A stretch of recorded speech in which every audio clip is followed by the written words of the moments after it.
Welcome to a Shot in the Arm podcast, coming to you from Rio de Janeiro at AIDS 2026, our joint podcast with the International AIDS Society's Young Leaders program. And I am delighted to welcome two new guests and one guest we've already met. So first up, Zarawu Adams from Ghana, welcome. Thank you. It's delightful that you can be on the show and glad you made it. Our second guest is Xandro Xu. Xandro, welcome to a Shot in the Arm podcast. Thank you for having me. And welcome back, Mengfei. It's delightful to have you back. Really keen to know how your week has gone so far. But Zarawu, let's start with you. You didn't have a presentation here, but you are sharing research that you're doing in the country. Could you tell us a bit about it? Yeah, so basically I'm actually doing a research on metabolic crisis. So what I realized is taking the antiretroviral drug, it actually suppresses your virus and then leave it undetectable. But then there is another metabolic reaction, which this drug actually causes a balloon and then distracts the sugar process and then leave you with type 2 diabetes. Type 2 diabetes? Yes. Yeah. So I always ask myself this question. If you take the drug to suppress the virus, why another disease again? So I'm actually coming up with an app that can manage diabetes patients, and then which I include the HIV patient. So what we do is we actually request for a panel test, the metabolic panel test, like glycated test, CD4 counts, and then lipid profile. So we manage you whilst taking your antiretroviral drug so that you not actually find yourself into this metabolic crisis, basically. Super. And have you found a lot of people interested in the research that you've been talking to here? Yeah, so recently I had a grant with British Council, which I'm actually working with them. Even today, I have a meeting with them this morning before coming to the IAS. Lovely. Our second guest, Xandro. So tell us, what are you doing here? You had a presentation today, I think? Yes, so I'm here to present my research that I completed a few summers ago and I was still working on ongoing, but it basically examines the interrelationship between civic engagement and political empowerment and how that might lead to increased testing outcomes for HIV for the LGBTQ plus population in the United States.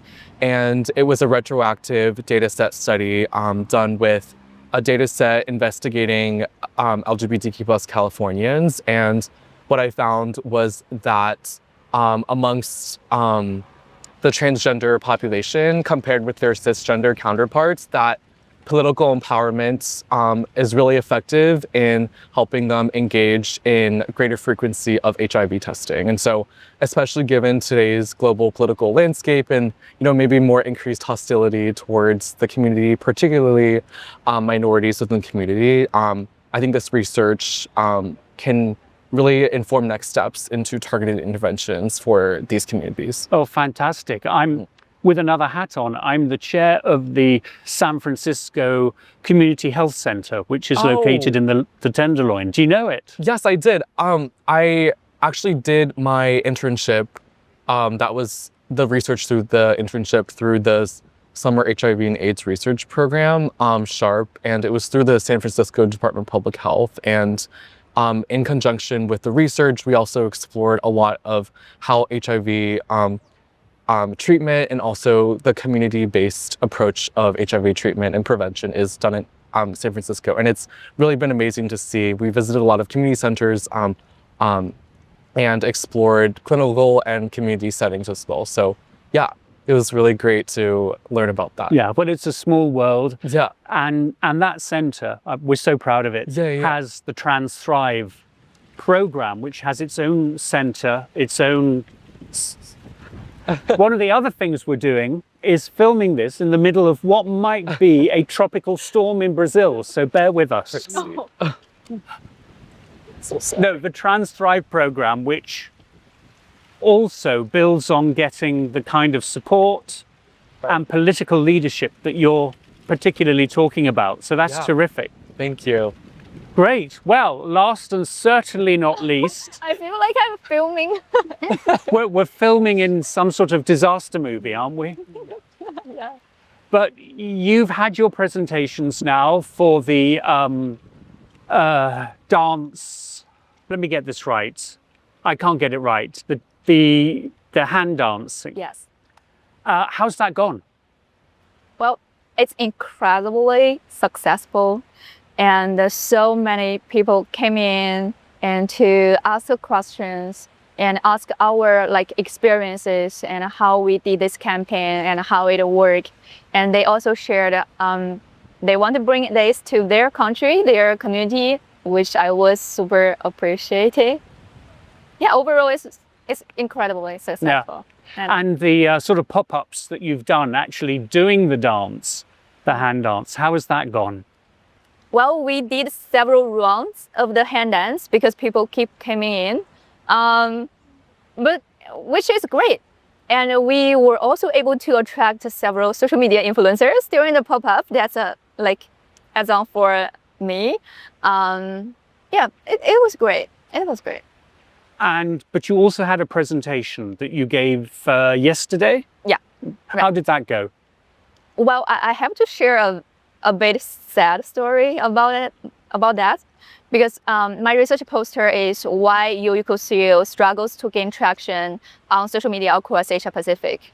And I thought this is AIDS conference, so I use acronym U in my title.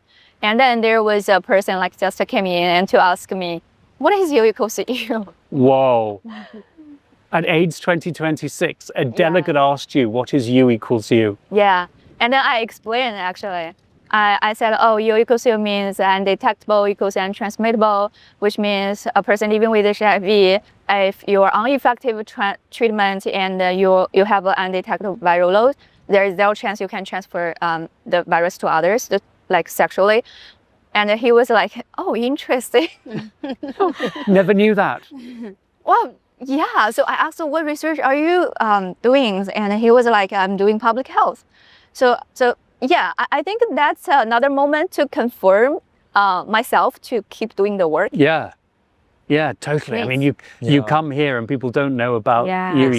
That's because when I meet with some of the mentors, and then they were like, oh, this is a good research, why didn't you make a presentation on it? And I was like, I'm actually working on this, so I'm not ready to publish it or for people to know about it, because I need to do a lot of research. Because when you are dealing with a metabolism, something of metabolism combined with infectious disease, it's actually a long way research, and you have to actually do a lot so that you make people understand where you are trying to arrive at.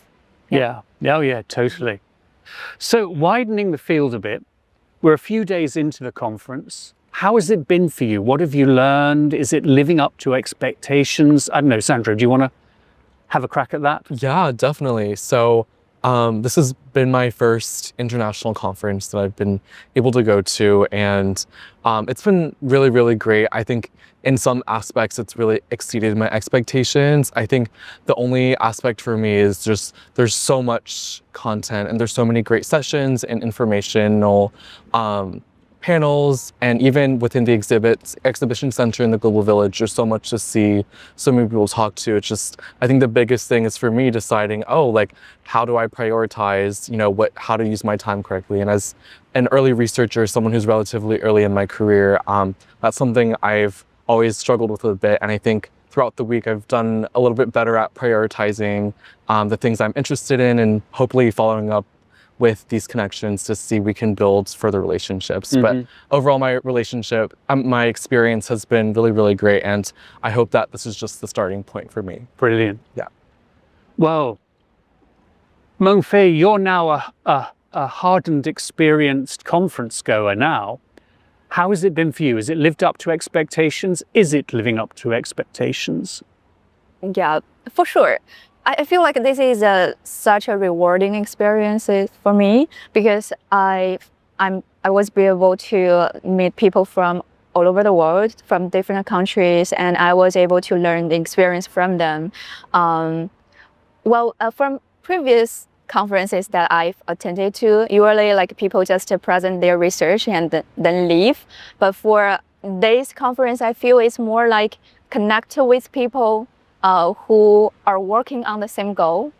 So it's a potential like for future collaboration or partnership. So that in that part, I feel this conference is incredibly amazing. And I totally agree with Xandro because we have to prioritize our schedule because there are so many interesting sessions going on. Yeah, totally. And how about for you? How are you finding it? Are you going to sessions or you find yourself beating on the doors of mentors to say, look at what I'm doing? Oh no, it's actually amazing because I'm a mentee and then I have a lineup of sessions that I need to attend. Yeah. So I've attended so many sessions and it has been great for me because this is not my first time attending international conference and I'm actually learning something different from what I'm doing and I'm getting to also network with other people, especially in the white colors. Yeah. Yes, and this is great. Hopefully this will continue and then we'll meet someday. Like Tendo, this is my first time meeting Tendo, by the way. We actually click and we connected because we normally roam around together. Yeah, nice, nice. I think that's something I'm learning is that seeing the Young Leaders program, you are all mixing together. You are forging the relationships that are going to carry you through your career. And I mean, I was saying in the podcast last night that I think there are maybe 3 or 4 conferences happening on top of each other here. The one I'm spending most of the time in is sort of just over there in the white chairs, networking and meeting with people and catching up. And I think the vibe is very much that for older folks and for people from countries who were PEPFAR partners, it's quite shocking. They're still trying to work out how to rebuild their programs after the uncertainty and the cutback of US funding. But for the younger folks that are here, you really sense the optimism, the belief that, yeah, this is something that we're going to resolve in our lifetimes. And I think that is very inspiring. And I know I asked you this, Mengfei, when we were on the podcast on Sunday night. So this sort of really goes to you two. What got you interested in HIV? And are you making a long-term career choice? Yeah, so what got me interested more in HIV is my first time attending ICASA, the African Society of HIV/AIDS. And then I was like, oh, I'm actually in the hospital. I'm working with patients. And then day and night, we actually get people having positive test outcome. But then I've never paid attention to actually research on HIV until when I attended my first ICASA, when I come back to my facility, and then I said, no, I think this is something I actually had to venture into. People need help in HIV/AIDS, in the infectious diseases, than the metabolism diseases. That's how come I got interested into HIV/AIDS. And then I thank God it was amazing because today in my facility, the doctors actually get to ask my idea. Okay, we have run these several tests to the patient and it was negative. What do you think we can do? And I'll be like, oh, we can actually request for the infectious disease. So we do hepatitis, we do human papilloma, we do HIV/AIDS, and we do syphilis. And then trust me, out of these 4 tests, we end up getting 2 positive. And then from there, we take them through the medication. And it was great for me. I'm happy that I'm helping people, actually. Yeah.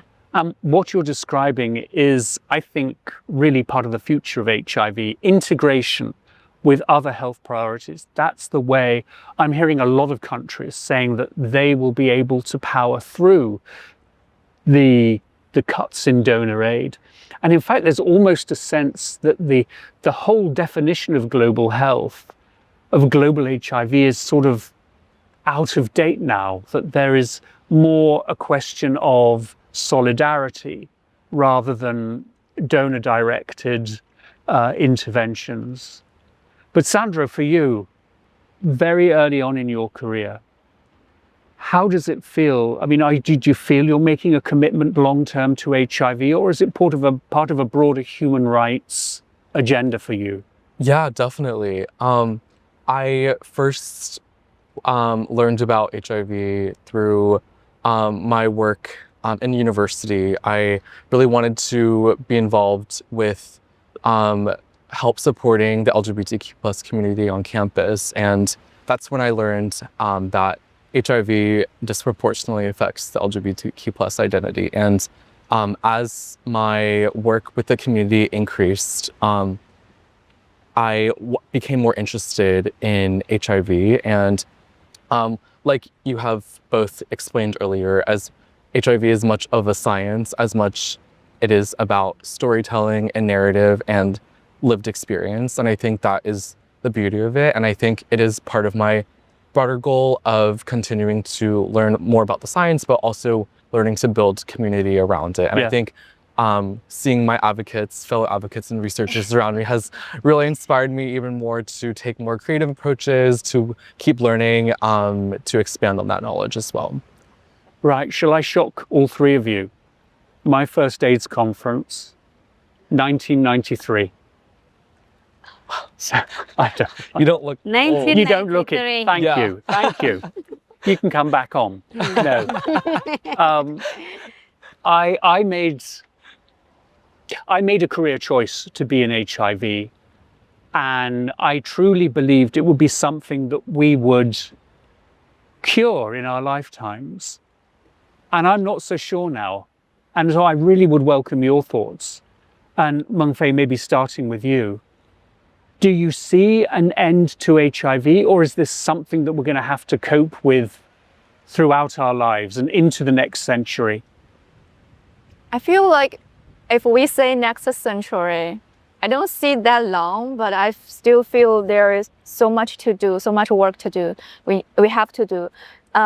Because HIV, I remember last episode you asked me like what's the difference between my parent generation and my generation, the attitude towards HIV, and I said I didn't see any difference because the stigma is still there, and people still don't want to talk about HIV, and there are still so many constraints, barriers for us to end AIDS by 2030. So I will say we still have a long way to go, but people just need to rebuild the moral. Yeah. Yeah. Yeah. How about you, Xandro? Yeah, definitely. I think your question prompted a discussion that we had yesterday when speaking with some of the speakers at the conference yesterday, and around kind of what Mengfei was talking about in terms of how to address the stigma behind HIV. And I think a lot of the issues surrounding are not just kind of structural issues, but also like related to stigma. And I think that the next steps for HIV is in terms of kind of exposure, and most importantly, getting advocates from outside the community to really help spread the word, and also being more helping other expose and to gain more knowledge surrounding communities such as U equals U. And I think that's would be a next would be a crucial step. Mm-hmm. Yeah. And how about you, Zarawu? I mean, your parents presumably were one of the first generations that got the HIV information, got the prevention. Do they think about HIV differently to you do? How has it changed?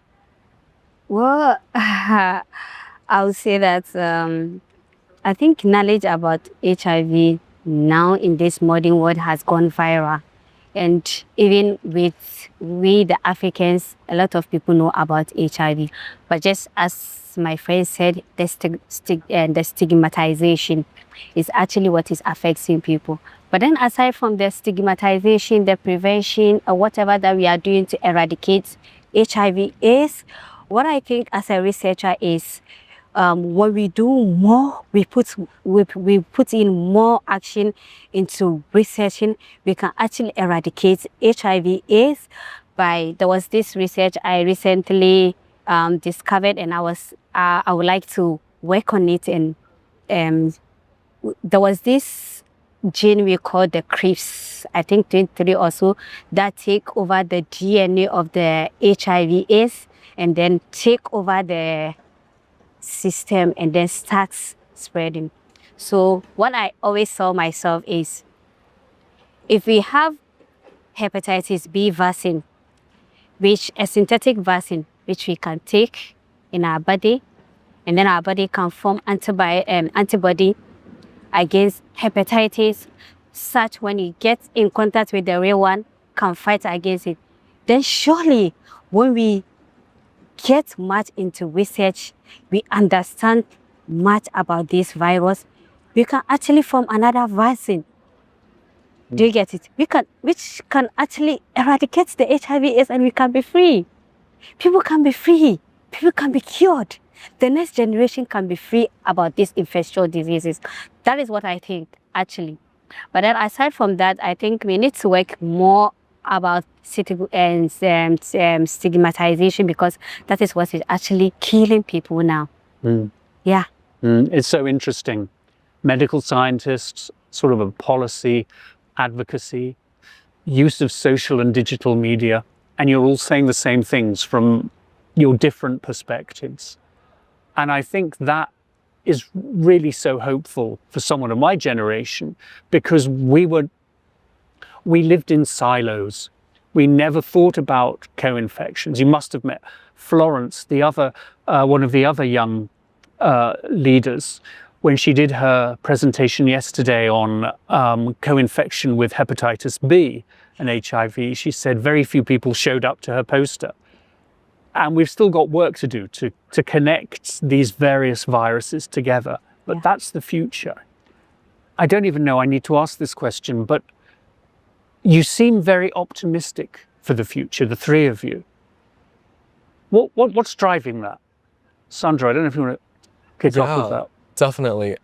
Well, I think for one, just seeing the amount of energy and support amongst our generation and our way of means of catalyzing that energy, I think is making me very optimistic. I think that a lot of the innovations that have been shared from, for example, the recent Metabolic development to kind of its efforts for accessibility, that's also been very inspiring to see in some of the sessions. And I think the biggest thing for me is also seeing the resilience of our community, even amongst global political unrest, is what really makes me optimistic. Because if our community can withstand difficult times like this, then I think that we can continue to be strong and continue to advocate and eradicate HIV. Do you have thoughts on that, Mengfei?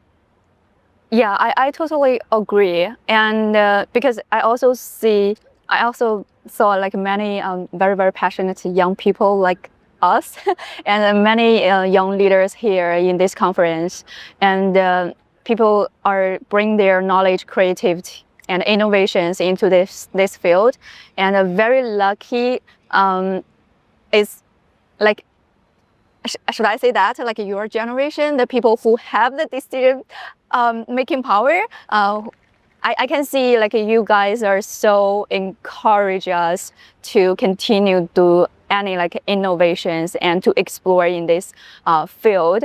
And also I want to say like make conversations between different disciplines and different communities that really matters. We like right now we have so much like scientific breakthroughs. I think next step is make the science actually reach the people who need it the most. I think the younger generation, we are very open-minded for the information, and the next step is to bring the information to them. Yeah. So, I think one of the things I found very interesting in what you've said is the way in which you see stigma and discrimination directly affecting your work, your research in clinical practice in the hospital.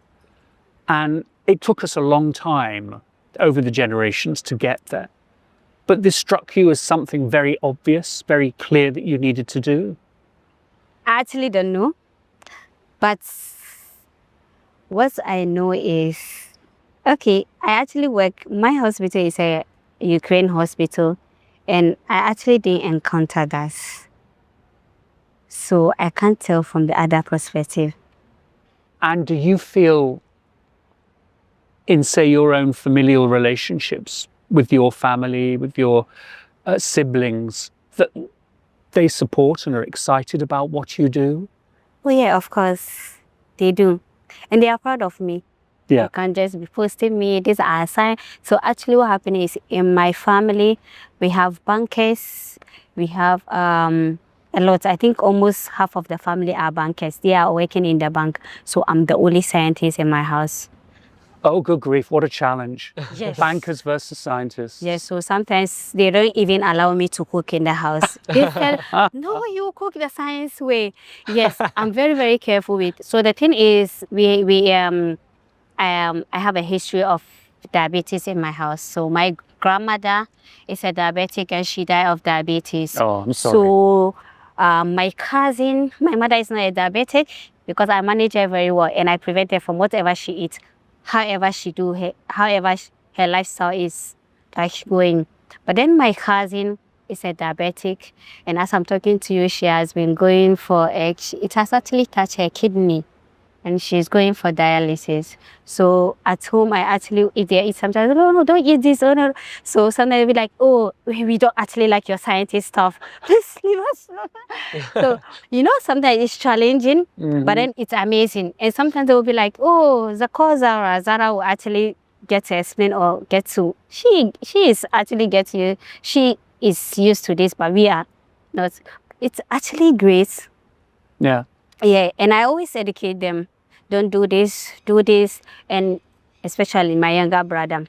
He is in university now, and he has this, you know, your stuff of university, you know, when we're in university, and I tell him, hey, be careful, because now hepatitis is such that even with a sweat, you can have it.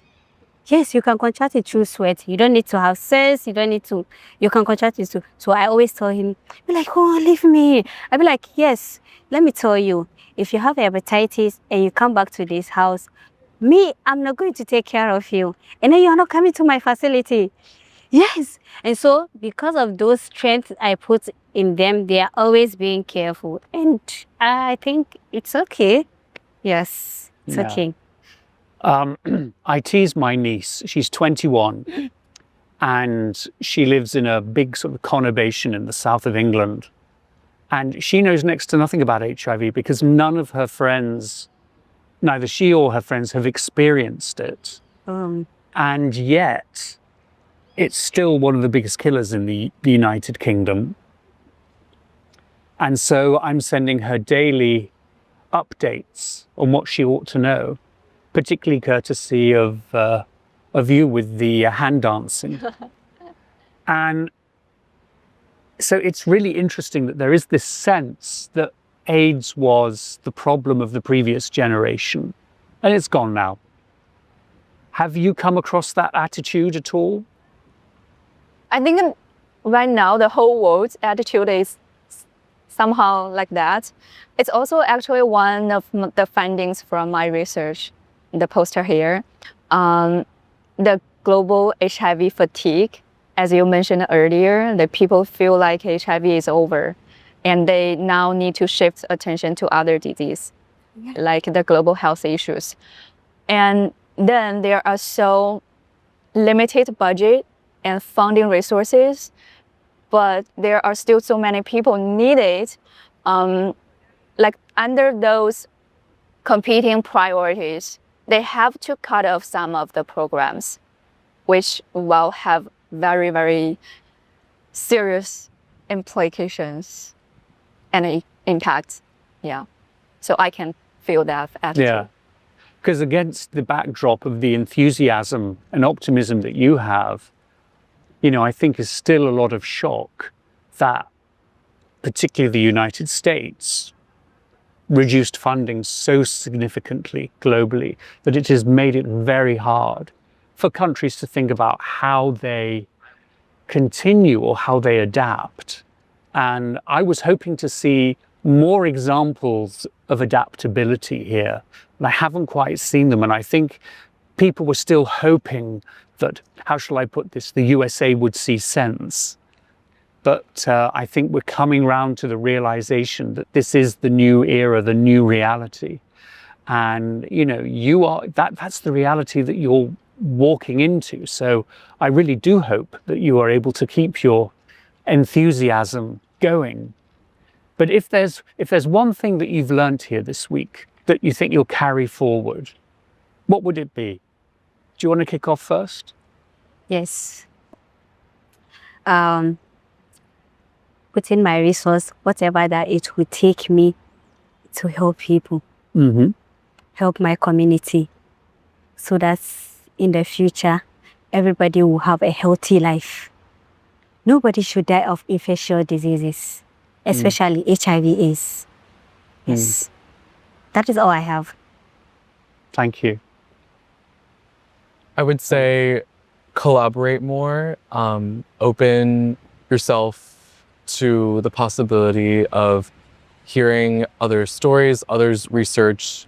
And for me, you know, I knew a little bit about, you know, co-infection and comorbidity with hepatitis B, but in this conference, I learned so much more about it. And I think that further awareness and knowledge surrounding that will help further develop more targeted interventions, and also the new technologies that have come into play as well. Yeah.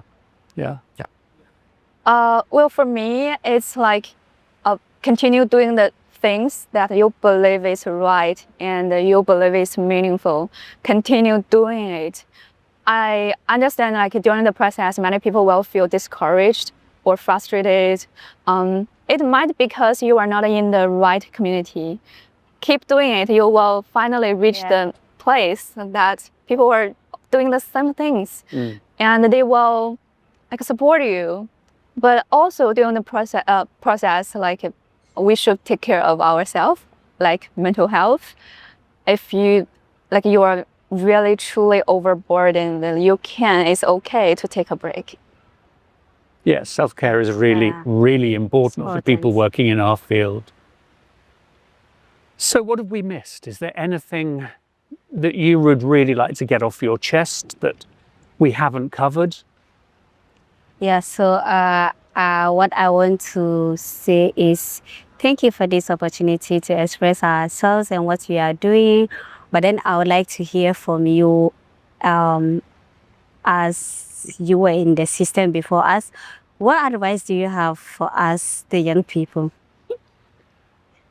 See, here is the optimism and assertiveness of young people. I'm the host, I'm the one asking the questions, but here we are. So what I would say to that, I do think self-care is very important, because there are going to be a lot of times when you're disappointed, when a drug trial or godforsaken vaccine trials don't come up with the kind of results that we wanted. I think it's actually probably very helpful for you to see the response of people now, that they're almost going back to how things were in the early 90s, where we were really fighting for financial resources, for political rights, and it feels as if we're having to do those again.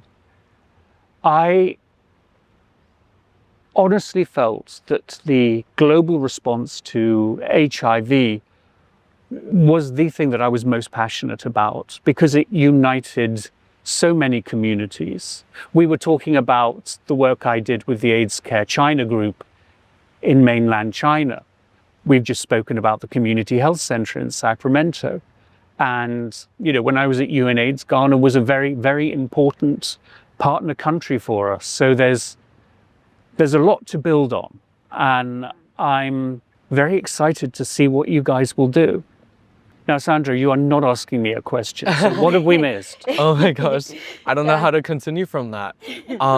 I think the idea of, like, as Mengfei said, striking a balance between, you know, perseverance and also, you know, taking a break and mental health. I think that's something that you see so many people who are so passionate about their work, and it's usually the people who are the loudest and putting in the most work that I think often neglect their own mental health because they're so passionate about the issue at hand. And so that's definitely a very important issue. And also maybe an additional point to what we said earlier about the importance of not just having advocates within our own community, but also being able to reach, you know, communities where maybe HIV doesn't necessarily affect, but those, but for example, those policymakers, decision makers that have the power to instill the changes, and the importance of spreading the message to them and making sure that this is a priority that they need to, because I think there is a gap in a sense, because I think there's so many of us within our own community advocating, but we need those outside the community as well to help us. Yeah, yeah. This needs to be a mass movement, doesn't it? Yeah, more so than ever. And how about you, Mengfei? What have we left out? Well, I wanted to say something like for my communication co-workers, because I feel like advocacy work is really important. There are so many examples in HIV field. For example, the global UECOSIO movement, it's been so powerful, but it took so long to come to the center of HIV response. And right now, like during the current funding cuts everywhere, the communication work is always the first to be cut. But communication is never something like add on as a product at the end. It should be at the strategic planning position for the whole HIV response. Yeah, that's my message. Totally agree, totally agree. And you're quite right to raise that. Well, look, we're coming up to the top of the hour. So thank you very, very much for joining us this afternoon, surviving the winds. And I just hope you have a rest of a really brilliant conference. So thank you very much. Thank you so much for having us. Well, that's it for this episode. Thanks to our guests. Thanks also to Eric Aspera, our wonderful director and producer from Shot in the Arm Media. And finally, a big thanks to you. Stay out of the wind. Have a safe night and a great night, everyone.